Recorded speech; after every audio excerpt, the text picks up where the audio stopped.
इंदौर में बन रहा मेट्रो प्रोजेक्ट एक बार फिर सवालों के घेरे में है। नगर निगम के नेता प्रतिपक्ष चिंटू चौकसी ने मेट्रो परियोजना को शहर की आवश्यकताओं से कोसों दूर बताते हुए इसे दूसरा बीआरटीएस बनने की आशंका जताई है। चिंटू चौकसी का कहना है कि 12,000 करोड़ रुपए मेट्रो पर खर्च करने के बजाय यदि इस राशि से शहर में फ्लाईओवर, एलिवेटेड ब्रिज, अंडरपास और पुल पुलियाओं का निर्माण कर दिया जाए तो इंदौर को अगले 100 वर्षों के लिए बेहतर यातायात व्यवस्था वाला शहर बनाया जा सकता है। निश्चित रूप से किसी भी शहर का आवागमन उस शहर की तरक्की का प्रतीक है। अगर आवागमन ठीक होगा और इंफ्रास्ट्रक्चर ठीक होगा तो निश्चित रूप से उस शहर का व्यापार व्यवसाय बढ़ेगा। और जिस तरीके से आज इंदौर के हालात हैं और जिस लेवल पे ट्रैफिक की स्थिति है, जिस लेवल पे सड़क की स्थिति है, वो सोचनी होगी कि हम उसी इंदौर में रह रहे हैं जो पूरे भारत में नंबर 1 था। आज अगर हम जिस विषय को लेकर आज मैंने आपसे निवेदन किया कि आप बात करते हैं, वो है मेट्रो। कांग्रेस पार्टी को ऐसा लगता है कि वर्तमान में जिस स्वरूप में मेट्रो को लाया जाना था वो स्वरूप मेट्रो का खत्म हो चुका है। आज अगर हम बात करें कि मेट्रो एयरपोर्ट से लेके तो खजराने चौराहे तक काम चल रहा है, जो 7,500 करोड़ का प्रोजेक्ट था वो आज 12,000 करोड़ का हो गया है। और खजराना से लेके अगर हम एयरपोर्ट तक की बात करें तो मुझे लगता है कि काम करते करते करते ये प्रोजेक्ट 20-25 हजार करोड़ से भी ज्यादा का पहुंच जाएगा। इंदौर शहर की जनता की गाड़ी कमाई का पैसा भारतीय जनता पार्टी के लोग इस तरह से लुटा रहे हैं। एक चीज।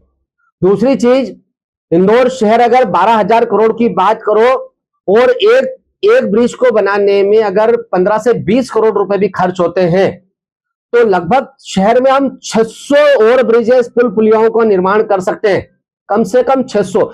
एक शहर का कोई ऐसा व्यस्ततम चौराहा, टर्निंग पॉइंट जहां पे ट्रैफिक जाम होता वो नहीं बचेगा। चाहे एलिवेटेड ब्रिज की बात करो हम निरंजनपुर चौराहे से लेके राजीव जी की प्रतिमा तक, या हम जवाहर मार्ग की बात करें तो निश्चित रूप से एक सिर्फ मेट्रो लाने से या मेट्रो इंदौर में चल जाएगी तो ट्रैफिक की समस्या हल होगी? बिल्कुल भी नहीं होगी।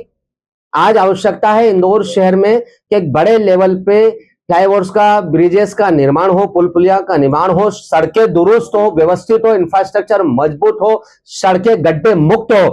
तो मेरा आपके माध्यम से मध्य प्रदेश के मुख्यमंत्री श्री मोहन यादव जी, नगरीय प्रशासन मंत्री कैलाश विजयवर्गीय जी, इंदौर शहर के महापौर पुष्पमित्र भार्गव जी, तीनों से निवेदन है, इंदौर के स्थानीय प्रशासन से निवेदन है कि जिस तरीके से ये मेट्रो का प्रोजेक्ट चल रहा है और जिस तरह से बीते दिनों में बातें सामने आई है, खासकर हम लवकुश चौराहे की बात करें तो पार्किंग कहां पे होगी गाड़ियां। अगर हम MR10 चौराहे, चंद्रगुप्त मौर्य प्रतिमा चौराहे की बात करें तो स्टेशन के लोगों के लिए पार्किंग की व्यवस्था कहां रहेगी। ऐसे ही हम हीरानगर थाने चौराहे, ऐसे ही बापट की बात करें तो कहां पे पार्किंग होगी। दुर्भाग्य की बात है, अजब गजब मध्य प्रदेश और अजब गजब करता धरता कि इतना हजारों करोड़ रुपए का प्रोजेक्ट और दुख की बात यह है कि जिनका विभाग है कैलाश विजयवर्गीय जी, वो ये बात कर रहे हैं, उनको खुद को नहीं मालूम कि उनके विभाग में क्या चल रहा है। दुर्भाग्य की बात है कि जिस विभाग का मंत्री कैलाश विजयवर्गीय जी हैं, उनके विभाग में आती है मेट्रो और उनको ही नहीं मालूम कि कहां पार्किंग स्थल बनने वाले हैं, कहां स्टेशन में। दुर्भाग्य की बात है, पूरी सरकार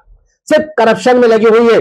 इंदौर से लेके तो दिल्ली तक सिर्फ करप्शन। हमारा विरोध है कि ये मेट्रो का प्रोजेक्ट जहां तक है वहीं समाप्ति किया जाए और बचा हुआ पैसा इंदौर के विकास में खर्चा किया जाए, खासकर पुल पुलियाओं के निर्माण में, फ्लाईओवर्स के निर्माण में, एलिवेटेड ब्रिज के निर्माण में। और जो हमने एक सर्वे कराया है उसमें यह है कि कम से कम 600 ब्रिजेस इंदौर शहर को हम दे सकते हैं और आने वाले 100 साल की ट्रैफिक की समस्या इंदौर शहर की खत्म हो जाएगी।